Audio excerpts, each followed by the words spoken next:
6 years after my younger brother and my fiancé passed away, I picked out a grave for myself. Before my final visit to their graves, my mother suddenly said, "Miles, you don't have to go this year." The truth is that they never died. I was startled for a moment before the two of them walked right out of my brother's room. My brother Sean put on a teasing smile as he draped an arm around the woman beside him. "I won the bet. I told you my brother would never figure it out. Who's going to be on top tonight, huh, Vera?" My so-called late fiancé, who used to cry whenever she saw me suffer even the slightest grievance, looked at me with open disdain. "He's just too stupid. We've been living next door this entire time, yet he never noticed." It was only then that I realized my mother forbade me from entering Sean's room. Not because it would make her grieve her son again, but because it was directly connected to the house next door. I was truly too foolish. Right up until a month before my death, I was still thinking about visiting their graves. "Why did you do this?"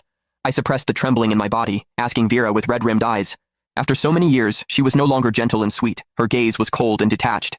"Miles, it's because you've never been very sensible." My mother frowned at me as well. "For all these years, we were just trying to teach you how to behave, to stop always trying to compete with your brother. Miles, they already have a child. Let go. You'll meet someone better." "I never took anything from Sean," I choked out. "When I was a child, my parents always remembered what Sean liked. I was forced to like the same things just to earn a shred of their care. Yet my mother only bought clothes in his size. No matter how many times I reminded her, my sleeves and pant legs were always too short, leaving me mocked for years. I should have realized it earlier. Miles, they never loved you." Perhaps my expression was too pathetic. The coldness Vera had built around herself wavered for a moment, and she handed me a tissue. "Miles, just focus on the future." I did not take it. Sean put on a guilty act beside her. "Miles, I'm sorry. Vera and I haven't registered our marriage yet. I'll give her back to you." Suddenly, my mother raised her hand and slapped me. Hot pain flared across my face. I looked at her in disbelief, her voice cutting through the air. "Miles, what are you even doing? Vera is already pregnant. Do you want that child to be born a disgrace like you?" I froze, my heart stopping. I was the child my mother had before marriage, the tool used to force my father into wedlock, representing nothing but shame. I thought if I studied hard, stayed perfect, and never caused trouble, they might love me. It was only now I understood that their ultimate wish was for me not to exist. Well, it was about to come true. Vera stepped closer, a trace of pity in her eyes.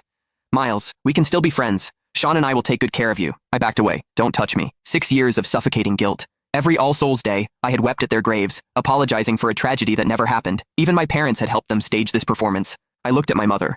"The room you said I wasn't allowed to enter because it would be too painful. It connects directly to the house next door, doesn't it?" My mother's eyes flickered, but she nodded stiffly. "So what if it is? We did it so you could let go completely and live your life properly." "Live my life properly?" I let out a cold, sorrowful laugh. "You watched me live in guilt and longing while they lived happily next door. Is that what you call doing something for me?" "Miles, watch your words." My father finally came out of the study, his brows tightly furrowed. "They were in love. They only faked their death so you wouldn't be hurt. They've already suffered enough over the years. What else do you want?" "In love? Suffered?" The words pierced straight through my chest. At that moment, a notification popped